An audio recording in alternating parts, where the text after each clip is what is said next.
Quel autre pays peut s'enorgueillir d'avoir sur son drapeau national un monument inscrit au patrimoine mondial, en l'occurrence les tours du Bacan, le sanctuaire central du temple d'Angkor-Wat? Angkor, c'est l'âme de la nation khmer, insiste Norodom Sihamoni, le roi.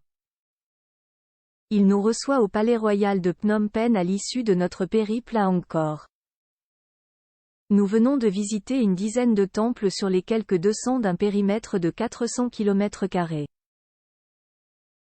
C'est là que, du 9e au 15e siècle, l'Empire khmer installa sa capitale.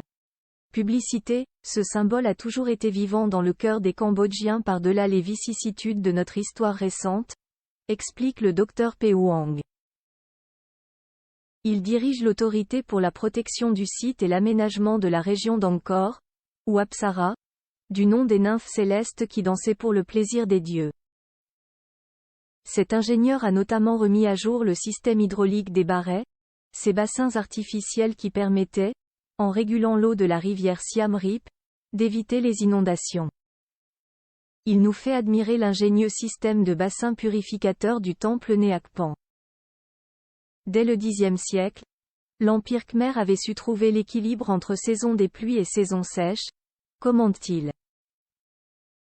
Sous sa conduite, en compagnie de l'énergique Kerya Chosun, dévoué depuis 30 ans au rayonnement d'Angkor, et de l'architecte français Olivier Cunin, spécialiste du bâti, nous voici sur le chantier du Mébon occidental, un temple sauvé des eaux grâce à l'engagement de la France, du ministère des Affaires étrangères mais aussi de l'Agence française de développement et du ministère de la Culture.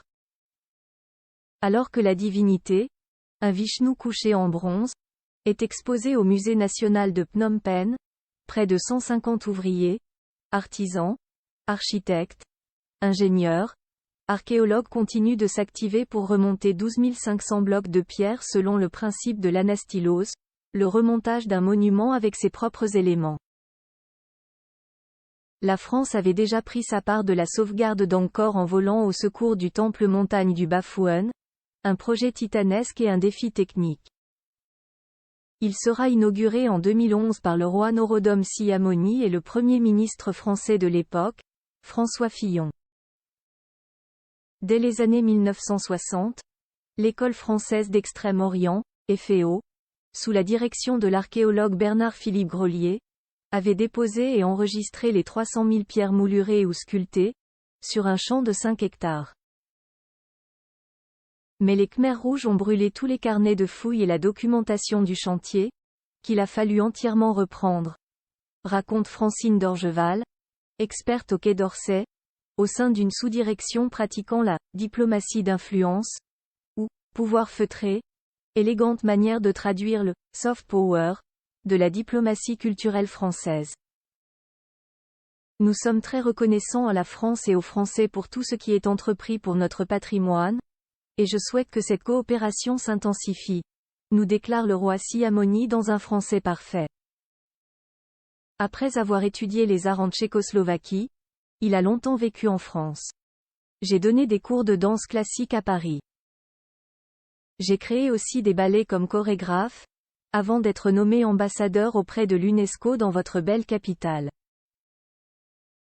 Un roi danseur qui a su maîtriser toutes sortes d'équilibres, en particulier pour succéder à son père.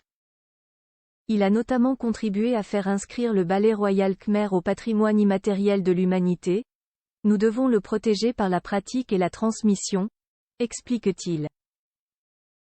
Dans un sourire juvénile, ce roi qui à l'âge de l'indépendance de son pays reconnaît « continuer à danser quand il le peut. Je fais ma barre et mes exercices ». Lui qui confesse préférer les arts à la politique est considéré comme une figure sacrée, emblème de la nation khmer. Vous savez, m'avoue-t-il, je suis profondément bouddhiste. La méditation m'aide beaucoup car il y a des moments difficiles dans la vie d'un roi. Parmi les moments plus heureux, la visite officielle en France jusqu'au 18 novembre avec, outre un entretien avec le président de la République, une visite au château de Fontainebleau, un concert à la Philharmonie de Paris et une représentation de Turandot à l'Opéra Bastille.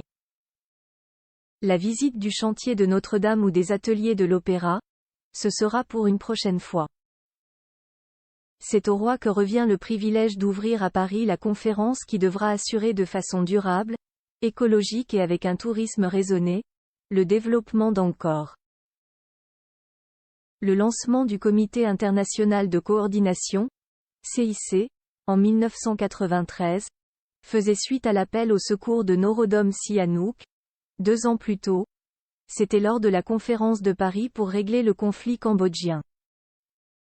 En décembre 1992, le site d'Angkor était inscrit sur la liste de l'UNESCO du patrimoine mondial en péril. Nous avons immédiatement répondu à l'appel, acceptant la coprésidence du CIC avec le Japon, explique Francine Dorgeval, qui se souvient des premières réunions avec 2 autres vétérans du sauvetage, le professeur Azzedine Béchaouch, grand spécialiste du patrimoine mondial, et Bruno Favel, chef de mission pour le patrimoine mondial au ministère de la Culture à Paris. 600 millions d'euros pour préserver le patrimoine cambodgien, présente depuis plus de 70 ans au Cambodge. La France a acquis une réelle connaissance technique des sites archéologiques d'Angkor. L'école française d'Extrême-Orient a débroussaillé pour sortir les monuments de leur gangue végétale, inventorié et cartographié les temples avant de commencer à les restaurer. Tout cela après un travail de déminage qui aura duré 11 ans. La France est l'un des pays qui se sont le plus mobilisés pour le patrimoine cambodgien. Nous avons œuvré dans l'ancienne cité d'Angkor Thom, sur la terrasse des éléphants, la terrasse du roi lépreux, le temple du Baphuon et, actuellement, le plus gros chantier jamais entrepris, celui du Mébon occidental. La France participe à une sorte de décolonisation scientifique, et les archives françaises de l'EFEO alimentent les projets internationaux de restauration, ajoute Francine Dorgeval. Ensemble, nous visitons les temples du Bayon, restaurés par les équipes japonaises, de Taprom, où les Indiens veillent à conserver les arbres fromagers parmi les pierres, de Bantes Rey, dont les Suisses ont assuré la valorisation, de Phnom Baken, entièrement restitué par le World Monument Fund. Plus de 100 projets émanant de 30 pays, pour une mobilisation financière de plus de 600 millions d'euros. Le ministère de l'Europe et des Affaires étrangères ainsi que l'Agence française de développement ou le ministère de la Culture ont financé la restauration du patrimoine khmer à hauteur de 57 millions d'euros en 30 ans. La reine-mère Norodom Moninis rappelle quelle importance son époux, décédé en 2012, attaché aux Français. Notre fierté est d'avoir aidé les Cambodgiens à reprendre en main leur héritage, conclut Francine Dorgeval. Seul regret, partagé par Sakena Fern, la ministre cambodgienne de la Culture, qui a appris le français en autodidacte, voir le secrétariat permanent du CIC assuré par un anglophone, représentant de l'UNESCO à Phnom Penh, qui bannit l'usage du français dans ce royaume pourtant francophone. La ministre, arrivée à Paris, s'est promis d'en parler à Audrey Azoulay, directrice générale de l'UNESCO. Lors de notre audience, la reine-mère Norodom Moninis rappelle quelle importance son époux, décédé en 2012, attachait aux Français. Bertrand Porte est l'un des meilleurs spécialistes de la statuaire angkorienne. Il a passé 25 ans au Musée national du Cambodge, à Phnom Penh, construit sous la direction de Georges Grolier, entre 1917 et 1924. Alors que l'Université royale des beaux-arts voisine va quitter les lieux, chacun rêve d'une extension. La ministre cambodgienne de la Culture s'agace de n'avoir toujours pas reçu le rapport du nouvel ambassadeur pour le patrimoine mondial, Jean-Luc Martinez, alors que d'autres pays et institutions aimeraient supplanter l'influence française. Un circuit, le Phnom Penh Heritage Tour. Pourtant, les souvenirs d'une présence d'un siècle restent vivaces. Le lycée français René Descartes ne désemplit pas, l'Institut français fourmille d'idées et d'initiatives, et des Français, comme Jean-Pierre Fresneau, défendent le patrimoine urbain du temps du protectorat en organisant un circuit, le Phnom Penh Heritage Tour, la Poste, le grand hôtel où Malraux fut assigné à résidence pour avoir voulu emporter, à 22 ans, des bas-reliefs du temple de Bantes Rey, l'ancienne gendarmerie, ou encore ce monument aux morts dédié aux Cambodgiens partis combattre aux côtés des Français pendant la Grande Guerre, détruit par les Khmers rouges, reconstruit à l'identique et inauguré le 14 juillet dernier. Dans son livre, L'image de la puissance. La diplomatie culturelle de la France au XXe siècle, accent aigu D. Perrin, Guillaume Frantzva souligne que « la culture est le premier réseau mondial de la France », qu'il décrit comme « la nation la plus influente du monde », citant ses 162 missions archéologiques dans 78 pays.